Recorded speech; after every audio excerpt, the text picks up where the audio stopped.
প্রধান উপদেষ্টা ডক্টর মোহাম্মদ ইউনূস বলেছেন, অন্তর্বর্তী সরকার দায়িত্ব নেয়ার পর থেকেই গণমাধ্যম ও সোশ্যাল মিডিয়ায় গুজবের মহোৎসব চলছে। দেশকে অস্থিতিশীল করতে একের পর এক মিথ্যা তথ্য ছড়িয়ে দিয়ে জনগণকে বিভ্রান্ত করার চেষ্টা চলছে।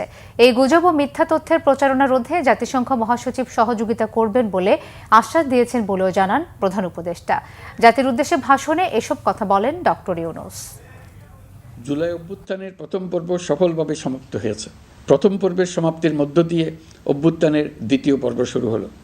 সবসময় মনে রাখতে হবে, আমরা কিন্তু যুদ্ধাবস্থায় আছি। গুজব হলো এই জুলাই অভ্যুত্থানের বিরুদ্ধে পরাজিত শক্তির মস্ত বড় হাতিয়ার। গুজব দেখলেই গুজবের সূত্রের সন্ধান করতে থাকবেন, গুজবকে অবহেলা করবেন না। বহু অভিজ্ঞ সমর বিশারদ এই গুজবের পেছনে দিনরাত কাজ করছে। সীমাহীন অর্থ এর পেছনে নিয়োজিত আছে।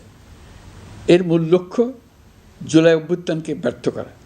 আমরা তাকে ব্যর্থ হতে দেব না। আমাদের সামগ্রিক ঐক্য পলাতক শক্তির গায়ে জ্বালা ধরিয়ে দিচ্ছে। তারা এই ঐক্য ভাঙতে চায়।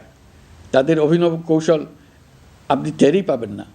আপনি বুঝতেই পারছেন না কখন তাদের খেলায় আপনি পুতুল হয়ে গেছেন।